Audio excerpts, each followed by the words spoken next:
Salam, eziz yurttaşlar, salam mehriban kardeşler, hoş geldiniz hemmäňiz.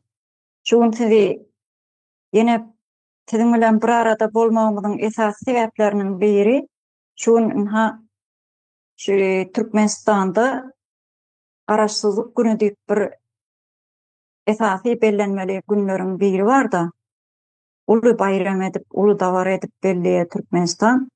Şugunky gün şoňa şu Türkmenistan garaşsyzlygyny kaçan aldı diýilen bir sorag bar. Hemem ol garaşsyzlyk bize näme getirdi? Garaşsyzlyk diýmek şol bize nähili hyzmat edýär Türkmenistanda şugunky gün.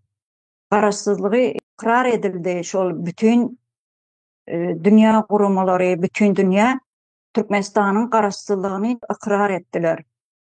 Şugunky gün Türkmenistanda şol garaşsyzlykdan bizim yurtdaşlarymyza nähili bir şol garaşsyzlygyň gowy taraplary bar da. Şonu bir orta alyp sizin bilen watandaşlarymyza ýetirelim, watandaşlarymyz bilen paýlaşalyň diýip şugun bir arada watandaşlar sizin bilen. Şol garaşsyzlyk temasy, bu tema gaty agyr bir ulakan bir tema bolup durda. Ýöne şugunky gün Türkmenistanda şonu nähili şunu nähili öňe sürýärler. Şu arada Parahat kardeş sizden ilk bilen sizden söz nowbatyny alaly. Size bereli söz nowbatyny başdyna. Salam vatandaşlar, sizleriňiz üçin. Berde gatı doğraýan gatı agyr ulu tema Türkmenistan hiç çok garaşsyz bolmady da. Bolly kagazyny ýöne hakykatynda garaşsyz durmuşa geçirip bilmedi ya. Yani postsovet respublikalaryň hiç dem geçirip bilmedi. Bir neşe privat yurtlar vardır 3 tane. Latvia, Litva, Estonia, onu garaşsyzlygyny ally, lüstrasiýany näde ally? Lüstrasiýa geçirdiler. Lüstrasiýa esasında hemme ortalatlaryny çıkardılar. İçini çıkardılar.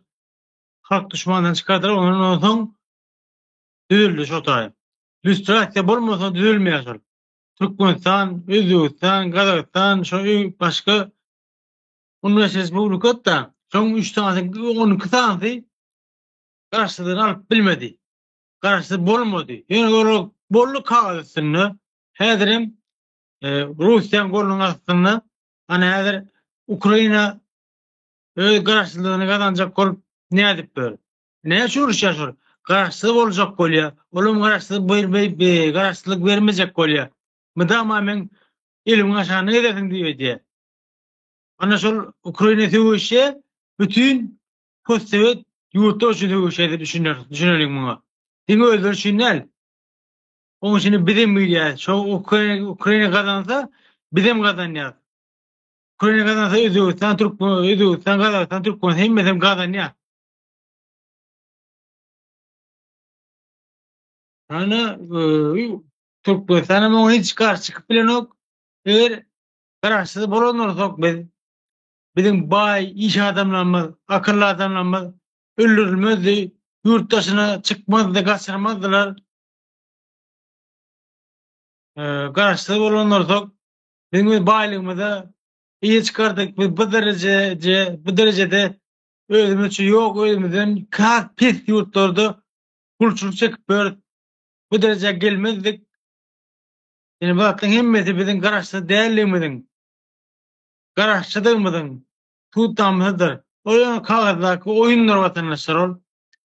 Garaşsyzlyk yok. Yok, hiç şaşan Türkmenistan garaşsyz bolmady. Haçan garaşsyzlyk bolar? Yurtda lüstrasiýa gurulup, lüstrasiýa bolup kime edinişe jogap berse, döwlet derejesinde taýlap geçirilse, hakyky kanun dikeldilse, kanun yok gerne, hiçbir bolmaz, hukum bolmaz, garaşsyzlygym ýokdur. Menne şu wagt şurlar watandaşlar. Sag bolun minnetdar. Awal Parahat kardeş, sul garaşsyzlyk diýilen bir ýanky Cumhuriýetiň ýykylmagy diýmek bilen bir neme daşy, garaşsyzlygy näçe separ ykrar etdirenem bolsa Türkmenistan ýüzüne ýöne özüne şuny perde hökmünde ulanýar. Perde hökmünde şu biz garaşsyz, biz ýitara bir döwlet diýilen düşünjäni öňe sürüp şony özlerine perde hökmünde ulanýarlar. Ýöne bu garaşsyzlygyň arkasynda nähilli oýunlar ýatyr, nähilli elhenç jenayatlar ýatyr. Zatlary bir halka ýetirmek üçin biz şu ýerde da watandaşlar şu garaşsyzlyk diýilen bir perde bar ortada. Oğuzhan kardeş başlığına size söz verelim. Hoş geldiniz. Salam kardeşler, salam Uğudili. Hakikaten garaşsyzlyk diýär biz garaşsyzlygy hiç wagt ýaşabam görmedik. Olar ýaly Türkmenistanda bir garaşsyz döwlet hem boldugy değil. Halkyň ýarysy ondamında sergezdan %80'si. Aslında munyň garaşsyzlygy alan 1924-nji ýylda Gaýky Atabaýew tarapyndan belenindi. Ondan sonra muny hiç ýeri resmi şekilde etmediler. Gaýky Atabaýew şol garaşsyzlygy alyp bir Cumhuriyet uran üçin ony ýürüte Moskwada atyp öldürdiler de. Şu türkmeni bir özgürlük, özgür bir arkaýyn bir öz ýakasy öz eli bolsun diýip, öz synyry bolsun, öz granysy bolsun diýip eden adam halk üçin ýöne munam ýaşatmadylar da. Sonra 91-nji ýylda muny ýazyp men aldym garaşsyzlygy diýip.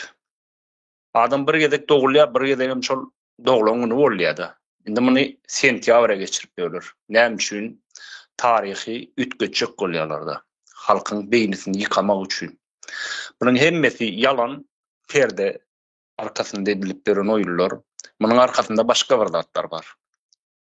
Bular özlerini sultan etjek bolýarlar. Sultanlyga gidip barýarlar muny. Halky näçe mankurtlaşdyrabildigiçe mankurtlaşdyrjak. Muny başararmy, başarmazmy? Ol halkyň öz elindäki zat. Halk istese muny saýlawan bilerler, seçilen bilerler, ýykywan bilerler. Öz elindäki zat halkyň. Halk şuna özi tepki vermeli. Sultanlyk mesleýe ýa-da garaşsyzlyk bir ýurt mesleýäler özleri halkyň. Bu bir oyun. Her ýylam özlerim biz garaşsyzlygy ikrar etdik diýip zor gaýtalaýarlar. Bu bir yalan. Ine garaşsyzlyk onda ne Türkiýede 29 oktýabr garaşsyzlyk bayramçylaryň 100 ýyldan bäri bellenip gelinip oturan uly bir bayramçylygy. Ýöne bizden hem üçin ony bir ay öňe süýşürýärler. Ine sorag bir ýerde. Bularyň bu oýuny halkyň elindäki zatdyr. Halk bu zatlara aldanmaly däl. Halkam geleceği bar, çağalaryň geleceği bar. Şoňa düşünmesi gerek. Bulara bu oýuny etdirmeli däldir halk.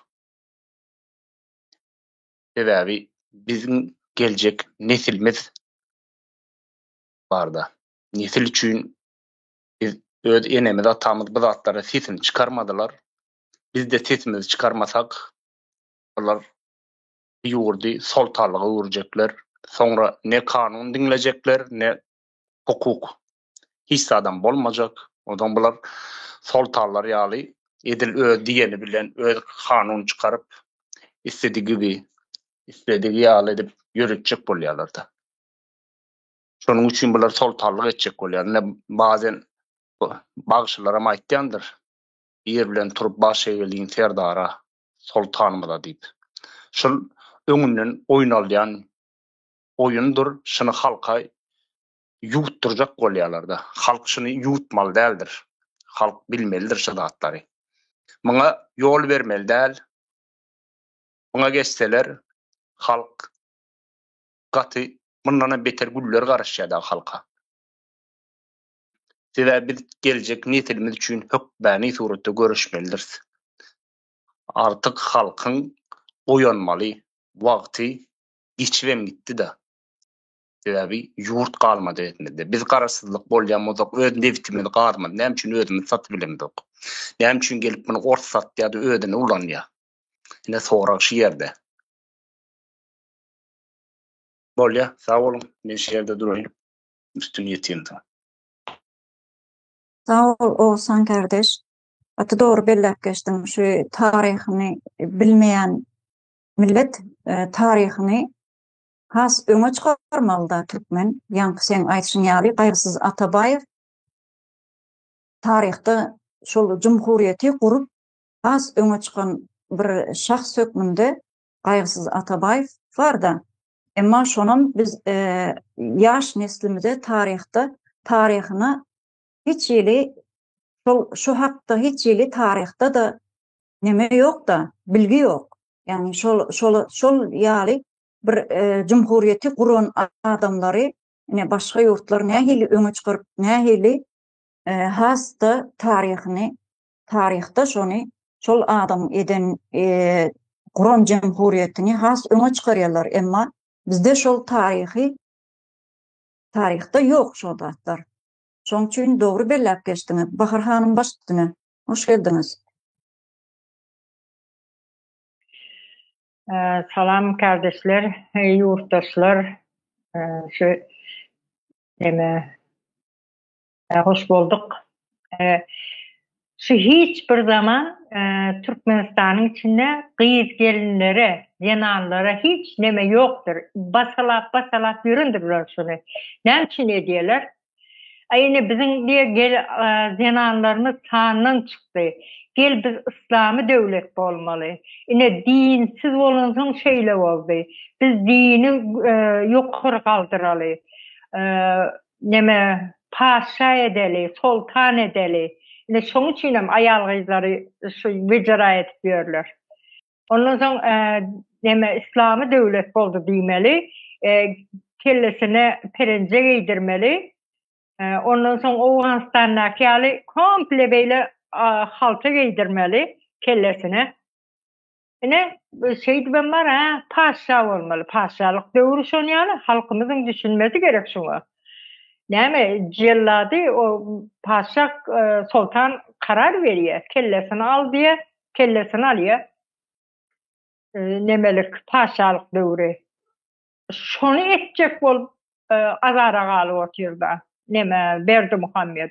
Yoksa var ola hali paşa diyen var neme sistemi biz hiç istemeyiz. Türkmenistan'ın içinde sonra içeriden dışarıdan var bir de havar geliyor da havarlaşıyor, canlaşıyor. Türkmenistan içinden hem canlaşıyor.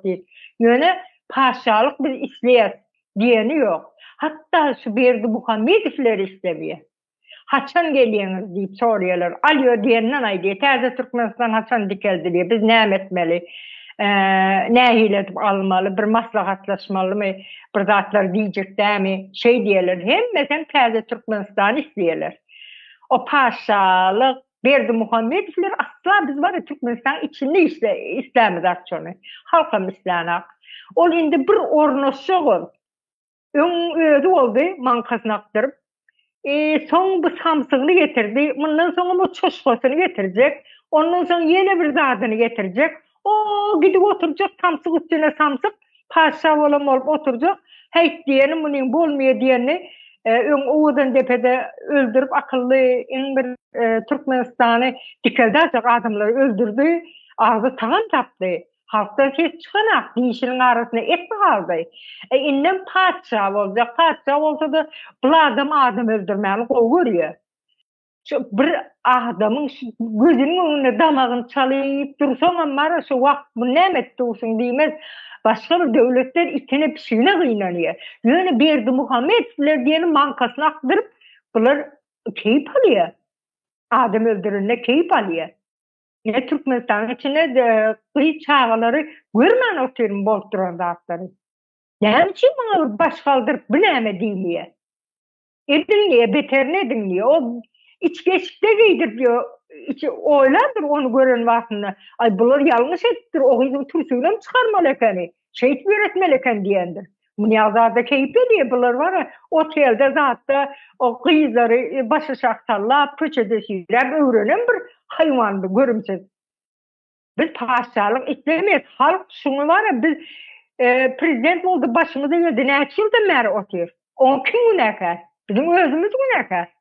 Näçe aýaklanmaýar? Berdi Muhammed näçe sany?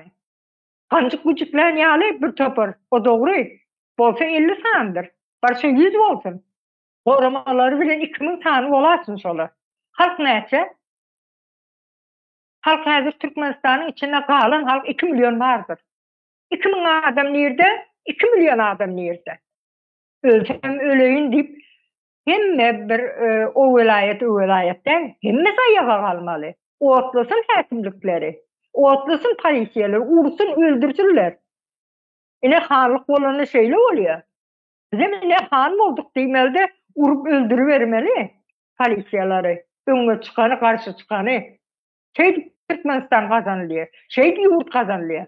Ondan gorky hürsepler, bu bundan gorky hürsepler häli paşa da hemme zat bolar. Kim öýlenjek bolsa öýle aljak gyzyň birinji gijesi gyzygyny men aljak diýer. Ondan soň sana berjek diýer. Yani o kararym çykar. Bir wagt Adilov diýeni bardy Özbegistanda. Şol adam şeý diýdi. Habarlarda çykdy. O kinosyny neme filmle oýnadylar, dokumental çevirme. Soňda bir gyzy özüni otlaýar, şoň üstü bilen açylyp gidýär. Olan Brejnev'in wagtynda gizli tutuldy, Andropov'un wagtynda açyklandy. Şu jurnalisti Moskwa gidip ýagdaýlaryny aýdyp düşündirip üstü açyldy. Biz näme?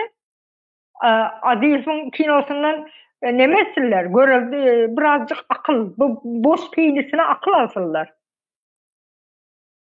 Ýaşlar bilmeýär diýeli. Bar ýaşlar bilmeýän ekende öýünde garrylar bar. Bir topar maňa degmeýän ýylan müň ýaşasyn. O ýylan bir degir, altygyny bir şey dip, ola häl türkülaýlap ýörde, türk bezgalterdaýlap ýör içgeçde. Türkünem çykaryp ýokarkynam çykaryp bir her zadyny bir oýnadyp bir ýüküçde aýlasyn gyzyny o wagtynda gözüni açar. Ýöne onda da açmazlar. O töre geçip bar ha. Bugun sen gıybatını edilse erti beter çıkıyorsan ona geçerler sen yattan çıkıyorlar. Bizim özümüz günahkar, özümüz. Onun için hiç halk var ağlamasınlar. Men yoldan geçip bilemem. Menden $6,000 sonra değil, $5,000 sonra değil. Öyle mızmızlar ağlamalı değil. Ve hem birlik olup ayağa kalmalı. O birisi TikTok'ta otur. Bizim devlet Türkmenistan'ımız 4. yerde duruyor diye bir erkek oğlan ipla otuyor. Bir Oğuzhanistan'dan canlı yayınına giriptir. Şu yerde bir övlü otuyor da 4. yerde duruyor. Türkmenistan'ımız diye de o 4. yerde duruyor devletin peydası var kaçol oğlanı. Onda Türkiye'de ne iş yapıyor? Yumurta okal yapıyor mu? Oturmanı mesela Bay Devlet'in içinde. Bay Devlet'in aşkı var da odan. Kalan yere neme? Ayağını soktan bokurduğunu çelli geliyor. Çıkıbilmen yetiyor. O bir buldozer zat getirip çiğrek çıkarıyorlar. Ona içi kuzun Oğuzhanistan'da da Kabul payitahtı oğudan. Yani oğullarını var. Halkı aç, pulsuzluk, işsizlik, Talibanlar cırt atıyor. Kabul mi? Şu yerim oğudan. O birce oğudan yerini açacak olsan. Kalan yeri bizim Oğuzhanistan'dan hiç farkımız yok. Oğuzhanistan'ın halkı aç. Bizim halkımız aç. Oğuzhanistan'ın kılar kellesine halta geçeceğim. Bizimkiler koçada yalan östürüyor. Biz her sonunda kellerimize halta geçememiz.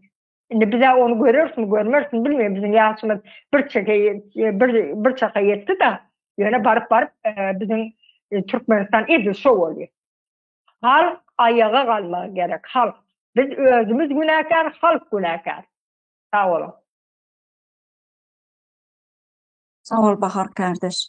Şu sultanlık dedim, neme dedim da yani. Şu Türkmenistan'da konstitusyon suudun yokluğu. Şu konstitusiýanyň hiç bir nemesiniň işlemeýändiginiň alamaty şu zatlar watandaşlar. Muhammed kardeş hoş geldiňiz, başladyňız. Size söz berelim.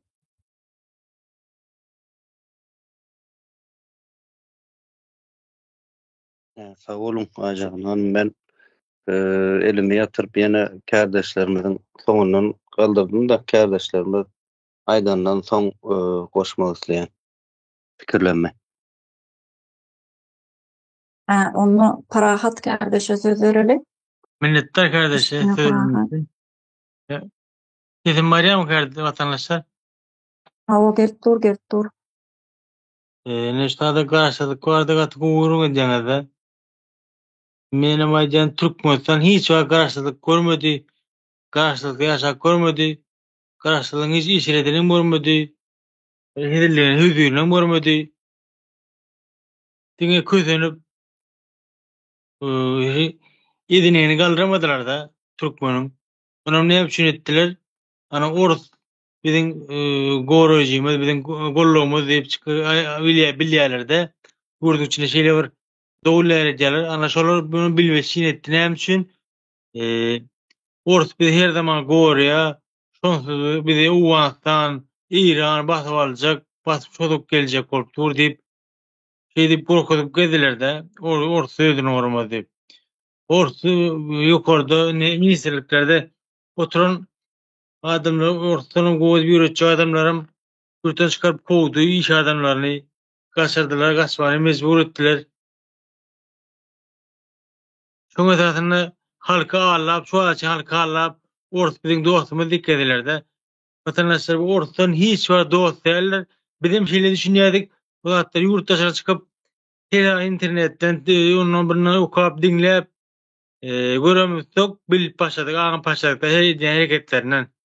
Bu sefer teröristler. Ol Türkmen hiç kömek eden näler? İnanmasaňyz ene 70-nji 60-njy ýyllarda paýta eýilýänler, paýta edilenler, halkalarda kötänler ana şonu ene mamramada sorak görüň.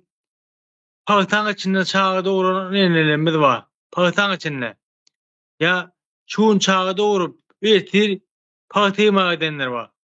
Bular näme zo asly näme? Zulüm dälmi? Halka edilen zalimlik dälmi o? Dinletlimizi ýokatmak üçin dälmi? Şu ortadan edeni. Şol iş wady, güç wady diýip şonu ügüp öldürmek üçin türlü garaşdykdan soň mene Tozun irjilin soň ha maşa düşürdiler mene. Näme üçin? Orta gowdy, orta birikmeli, hawa dikeltmeli diýdirmek üçin etdiler. Mene bilip etdiler. Aşany hawa dikelmeli diýdi barda. Lat dilit firbat kurtan dikor. İlk bir gapyndan emetmedi, gapyndan. Teýoler hakyky garaşlygyny gazandylar. Garaşlygyň hüzürini görüp ýaşaýarlar. Türkmen hiç wagt garaşlygyň hüzürini görüp ýaşamady. Garaşlyk bolanlar soň çağalaňyz, menne niyetleňiz bu Orus'tan hasabynyň işe däwek edip, Orus'a Moskwa, Ukraina uruşmatmadylar. Men näçe adamlar Ukrainada ýetir düşdi. Haşuşit dip Telegram ýaýyn we Telegramda haşuşit dip program başlanyp ýükleseňiz, şo olanyň adyny, familiýasyny okap görüp bilersiňiz. Ölüleriň sanynam, ýetir düşeniň sanynam vatandaşlar. Bu garaşlyk däldir, halka hyýanatdyr bu. Orus bize hiç var dost däldir. Sağ olun vatandaşlar, menden bular. Sağ ol Parahat. Şu ýerde Aslan kardeş el galdyrdy ýalňyşmasam. Arslan kardeş soň elini ýatyrdy diýen Ajagyň hanım. Onu doğusana verelim. Şu garaşsyzlyk diýär-de, garaşsyzlyk bir döwlet bolsa, garaşsyz döwletde özüň önüni öndürersiň, öz ýakan, öz eliň bolar. Hem üçin bizde ilmli, bilimli adamlara karşı işleýärler. Ine Merdan Muhammedowy ogurlap alyp gitdiler. Umida hanymy şu wagt Türkiýede geri dönüşde tutup otýarlar. Näme sebäpden? Näme üçin öz watanynda özüň rahatça öýüňden girip çykyp, öz önüni özüň öndürüp satyp bolanok. garaşsyz bir döwlet bolýan bolsaň, halkyň näme üçin %80 ýurdun daşynda işläp ýörler, bulçuluk edip ýörler. Ene şu ýerde hemme zat orta çykýardy.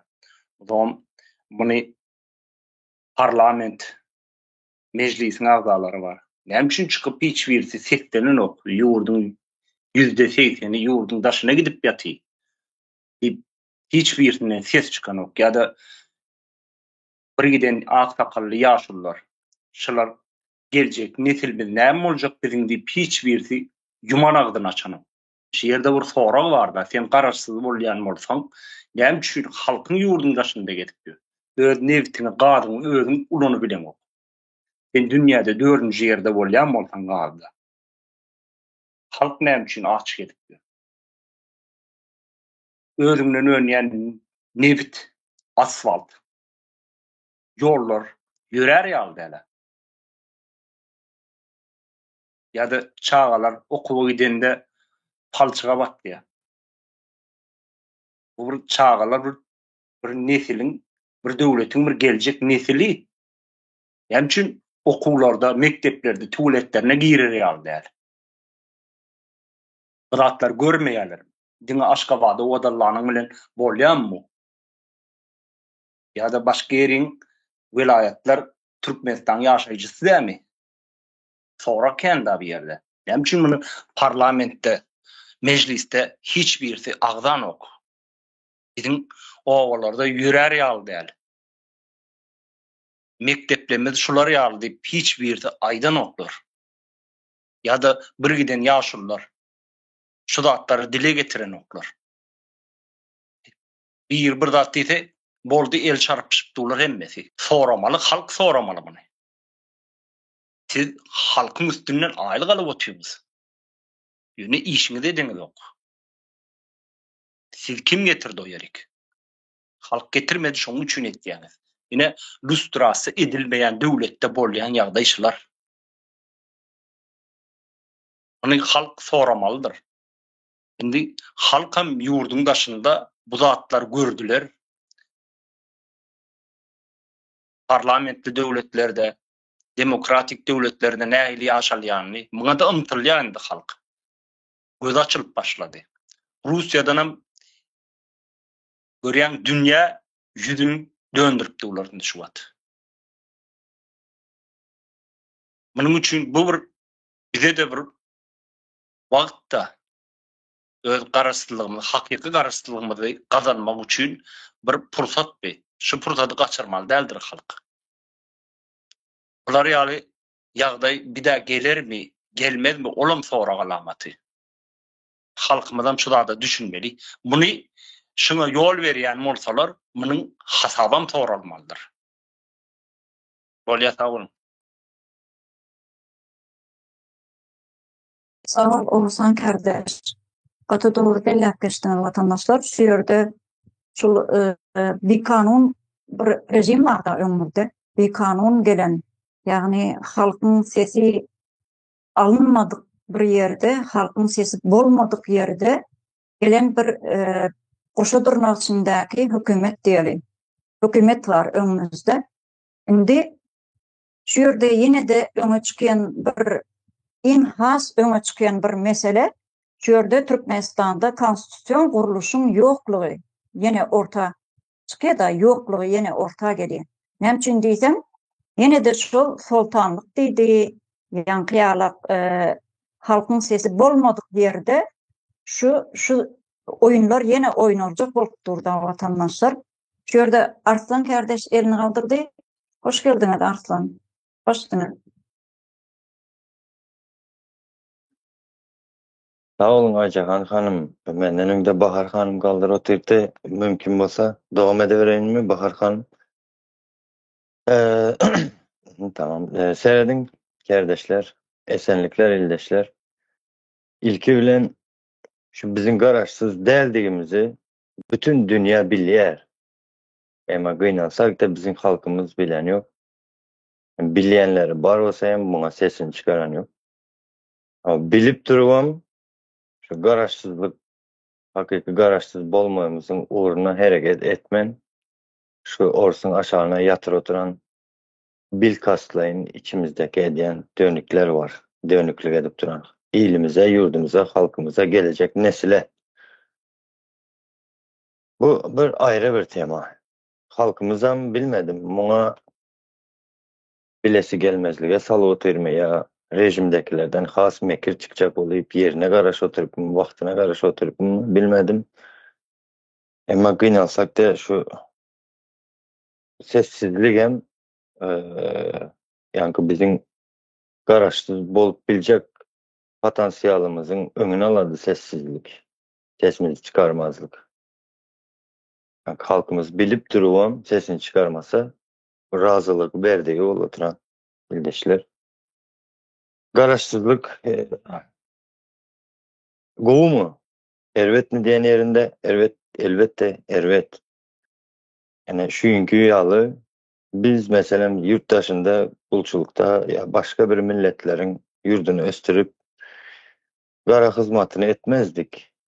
Veya mesela başka milletin yankı tul yürüyen erkeklerine bizim ayallarımızdan gelin kızlarımızdan ayal edilmeyi anırarak dursun oynaş edilmezdiler. Yani bir toparsız kadroşnikleri bağışlan öyle. Canımı yanındaydı. Indi şu garaşsızlığımızın uğrunda hareket edip yören ildeşlerimiz yani bu hareketi açan, kurulan yaşlılarımız kurucu meclisin ağzalarıdır. Şunun önüne böğet olup hareket edip yürüyenler var. Garaz diyecek olutanım biz mesela yurdumuzu düzeltecek olutuz. Yurdumuzu östürmek isleyes. Halkımızı kovdurmuşda yaşatmak isleyes. Bu islendik bir adamın tebigatında var zat. Yurdunu östürmek, kovdurmuşda yaşamak ervet zat mı? Fikir ediyorum. Sen yurdunu koruyacaksan yurdunu koratmayacak oluturan içimizde çıkanlar var. Orsun yalakaları. Şimdi şu tayda men mi yurduma dönük ya şu yurdumu östürmeyecek olup önüne böğüt olanlar mı? Dönüklüğe de oturan. Elbette çoğunu yazarsız komentarda ildeşler. Ken şu garaşsızlık teması hakkında ken ürünler edildi, gepleşikler hem edildi de şu gezegen, şu gepleşiğin üstünde yine de halkımıza seslen oturuz ve bütün dünyaya seslen oturuz da biz yani kağıt yüzünde garaşsız deyip hem halkımızı hem bütün dünyanı aldalap gel oturuyor şu rejim.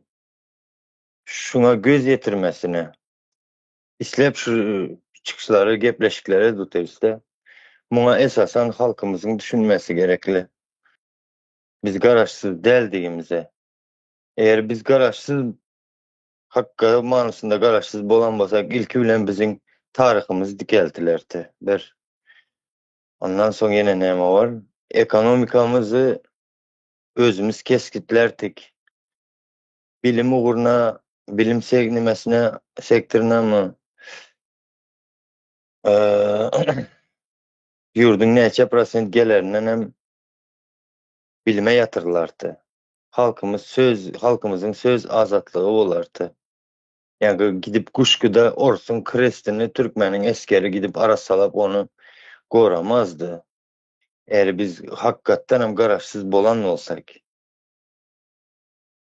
Ondan sonra yine eğer biz garaşsız olan olsak bilim has bir yukarı derecelerine yeterdi de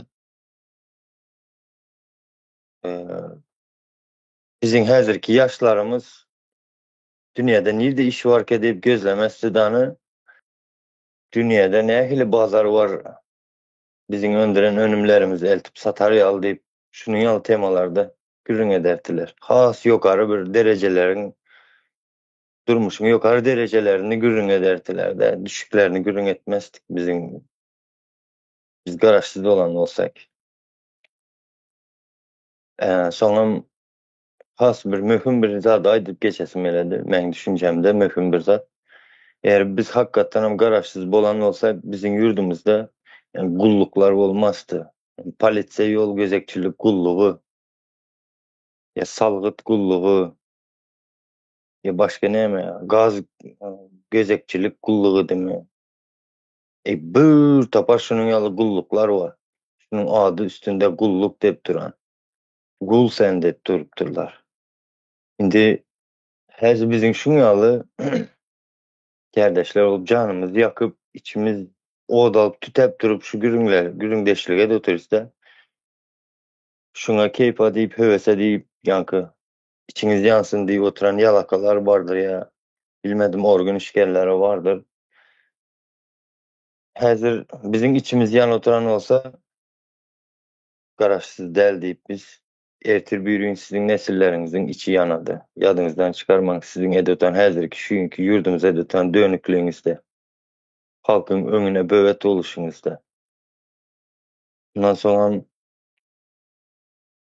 bizge her garaşsyz bolan bolsak halkymyzdan soralman hiç bir siyasi ya bir ekonomik tarapdan ya bir başka taraplardan hem alanda hiçbir zat halkymyzdan soralmadan halkymyzyň kararı bolmadyk ýerde bir karar alınmazdy. Tim bol mene ýan kardeşlerimiz aýdyp geçdi de neme diýip. Ýa patşalyk rejim diýip. Halmyra da hem gün gepleşik edipdir. Şo gepleşigini eşidip hassa zat etdim-de gaharym geledi. Bu iki sany o ýasama kuklalar oturup halkymyza bular patşa boljakmış diýen mışmışy ýaýradylady. Bu mışmış näme üçin ýaýradylady? Halkymyzyň ýani paniýetesinde ýani aňynda bir nemeler, düşünceler geçmeli. Şular eşitse şunun ýaly sözleri patşa diýip. Soň belli bir wagtdan soň halkymyzyň hamala göwnüne geleni ýaly bolady-da. Her kimiň özüniň göwnüne geleni ýaly bolady. Ey, şu göwnüme hem gelipdir şular patşa boljagy zat diýip uşy şu ýani göwnüne getirmeklik bilen halkymyzyň näme diýsem bir daýanyşymy ya garşylyk görkezjanyň öňüne aladylar da soň diýjek de halkymyza ey göwnüme hem gelipdi şu zat diýip halkymyz garşylyk görkezmedi. İldeşler şunu hiç kaçan unutmaň. Siziň ýanky näme diýsem size bu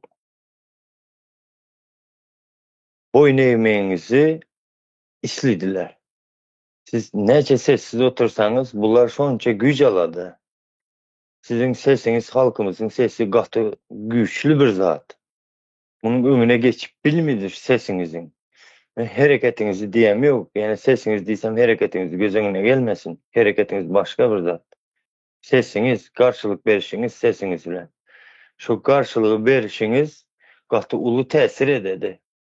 Bir wagty Sapara bir zat öwredipdi. Ýadyňyzda bolsa kardeşler bilmedim çayhanada aýtdym ýa gepleşiklerinde hem aýdyp geçdimi. Ýanky näme üçin ak maşin sürmeli başka renkli, gara maşin renkli gadagan edildi diýde. Şo taýda ýanky erkeklerimiz köpünçi maşin minen üçin erkeklerimizin garşylyk beriş güýjünimi ýa täsirini erkek gatlarynda şonu ölçep gördüler şo ýerde diýip şuň ýaly bir zat öwredip geçdi, aýdyp geçdi Sapara. Ene häzirem edil şonunki ýaly. Gara maşin gadagan diýse erkekler kawullansa, diýmek bu jemgyýetiň erkegi ölüpdir. Üstünde näle oýnatsaň ediber, hel aýalyny aly git, gyzyny aly git. Hüýünki daşozdaki ýyldız ükemiziň düşürülen güni ýaly. Sesini çıkarmayan artık bu gatlan, bu milletin erkeği diyen bir nimeni taktiğini öğretti de Sapara sağ olsun. Häzir mene şu mışmışy ýaýrada oturlar patşalyk diýip. Bu bizim halkymyzyň dayanışynyň gücünü ölçüp oturlar ildeşler. Sessiz galman komentariyada bolsa hem bu biz ilki durmuş Apşinanyň adamy ýa şondan säl soňraki bir Apşinanyň adamlary däl diýimizi bir suwut edin komentariyada. Häzir şu garşylygymyzy görkezmesek, direnip dayanışymyzy etmesek, islendik halda, islendik durmuşyň islendik yerinde, durmuşyň islendik bir ýolunda boynumuzy bükediler. Şuňky boynumuz bükükligi näili? Mundan beter boynumuzy bükediler. Bütün halk olup bunu näil diýsem, ýaşlarymyzyň öňünde hiç kaçan bunu bağışlanmasyny gazanyp bilmeýäs. Çünki bizim ömrümüze boş verin häzirki bizim ýaşdaşlarymyzyň, gelecekde nesillerimiziň, akdyklarymyzyň ömrüni kül edediler. Munyň gürlep bilmeýän ogly ýa akdygy ýene kimi şulary başa getirip kim bilsin ertir bir gün obasa ediň bir çürrümürü birisini obasa ediň başlaryp edip koysalar, şoňa hem aýalyň gyzlygyny aldyryp soňundan sen öýlenesen diýseler, şoňa hem boyun eýmeli bolamyz.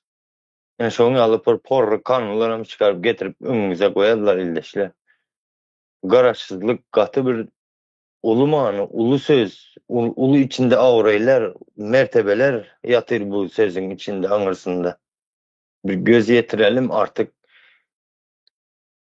oyunçularının sözüne inanmayıp kenardan seyredip durmamızı koyalım diyecek olýanda, ya özüňiziň göwnüňize geleni ýaly ettirecek oladylar, göwnüňize geleni ýok ildeşler hiçbir zat. Şonuň üçin özümiziň erkekliğimizi, yani ayalımızın, çağalarımızın önünde bir düşük ata bolup tanalıp kalmayacak olsak ömrümüzde, ben ortada emme mesele sağ olun cemledim, uzun hem boldu başla. Sağ ol Arslan kardeş. Kırlarını paylaşanın için. Şu yerde Ayşegül Hanım el kaldırdı mı? Bahar Hanım el kaldırdı mı? Bahar Hanım. Ayşegül Hanım'a söz ver, onun işi ne merakta. Ha. Hoş geldiniz Ayşegül Hanım. Başkanı. Sağ olun söz verenle de esenlikleri ildeşler.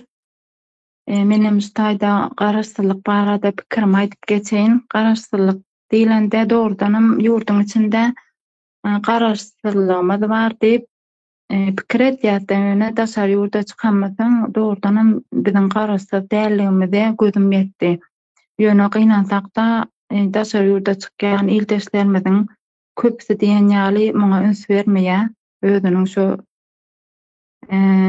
güzerany bilen ýurdu gadanmaly, hakykymyzy goramaly, o zatlara hiç ýeli üns bermeýärler. Meselem, daşary ýurda çykanlar adatyk işläýin, oglum öýlendireýin, soňra oglum getireýin.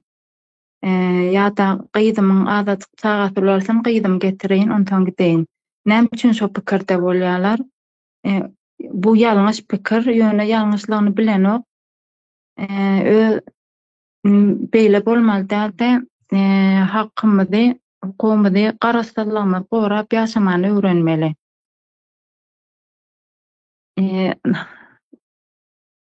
Bizi milletimiz ömrümüziň baharyny diýeýin,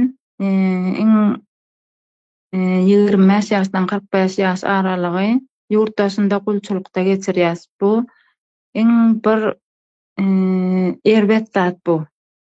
Adam ömrüne iki gezek gelmeýär. Bu ömrümüziň gadyryny bilmegimiz gerek.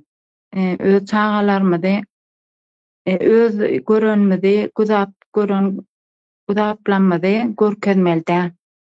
Ýurdumyzy gazanmaly. Näme biziň türkmen beýik milletimiz haýsy milletden pez edi halkyma ýüzlenýän daşary ýurtlarda halklar, aýaklanan halklar ýaly biz näme üçin aýaklanyp bilemdik. Mesela ýekeje uçgunjuk ýetik. Şu wagt Russiýanyň içinde aýaklanyp oturýarlar, garşy çykyp Nepalda aýaklanyp oturýarlar. Türkiýe aýaga galdy. Näme üçin biz aýaga galamdyk? Ýurdumyzy aýaga galyp halat edeliň, çağalarymyzyň gelejegini halat edeliň. Pikirim jemledim, sağ olun. Sağ ol Ayşur Hanım. Kırlarını paylaşan için. Bahar Hanım başına. Halkımızın bilmeye gerek. Köpüsü bilyendir, köpüsü bilyenlerdir. Biz garaşsızlığı, kağız yüzmediğine garaşsızlık siz ayrı çıktınız değildi. Yöne halim ors yörede otuyor. Bizim Türkmenistan'ın ehli baylığını biz ne için garip? 4. yerde duruyan bay devlet ne için halkı garip? Ne için biz palçıklı yollarda yürüyoruz? Ve bar nememizi halkın hakkını Rusya alıp oturuyor hazırım. Şu bilmeyen olsa bilsin, ondan sonra bizim çıkışlarımızda hükmenim köp halkın, garip halk YouTube açan nedirler? Onları ben bilmeye korkuyorlar. Yönü başımızdaki oturan sığırlar var. Polisiyalar, şonyalık sığırlar dinliyor şunu. Özleri kellesini işletmesi gerek. Ne için polisiyalarda itte var, itte sağ var. Polisiyada sağ yok. Başındakiler oturuyordur.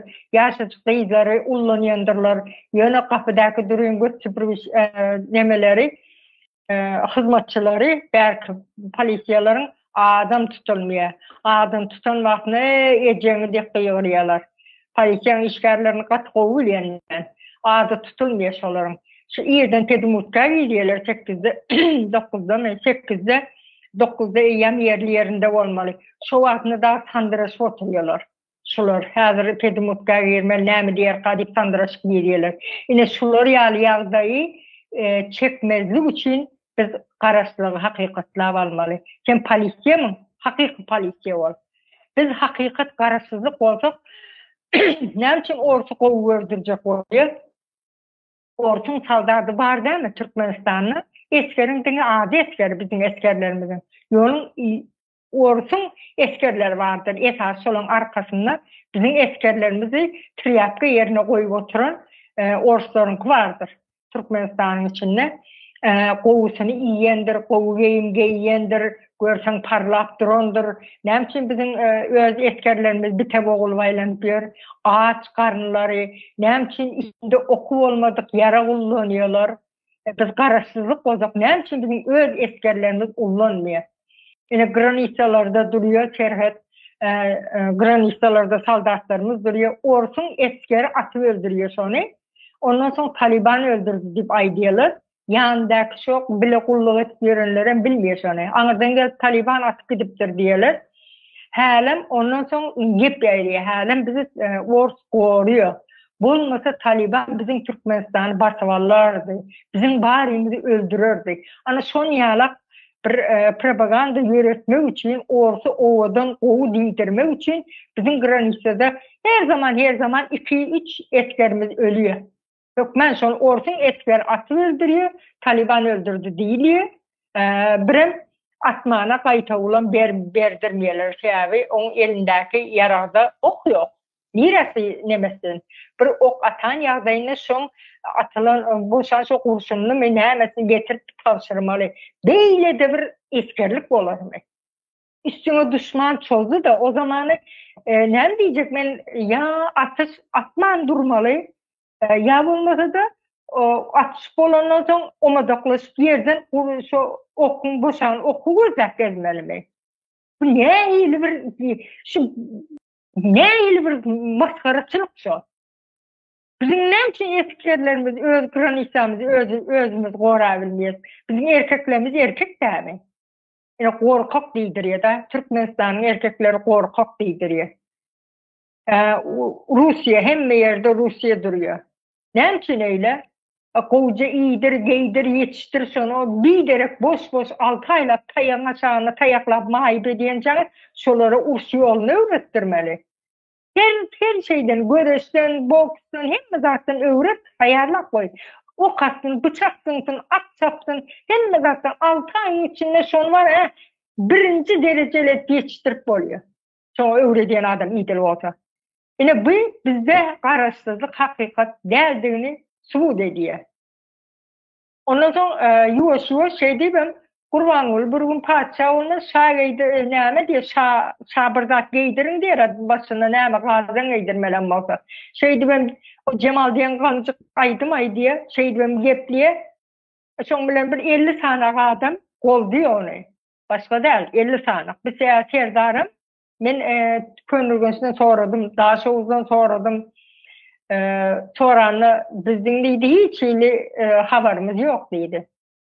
Öňünden hem özüm gepli bir 5-6 ay öňünden bir kıybat ýaýra diýerler. Şah boljakmyşyň, şah neme geydirjekmişiň. Ýa halkyň var guluny öwrenişdirýär şo söz bilen.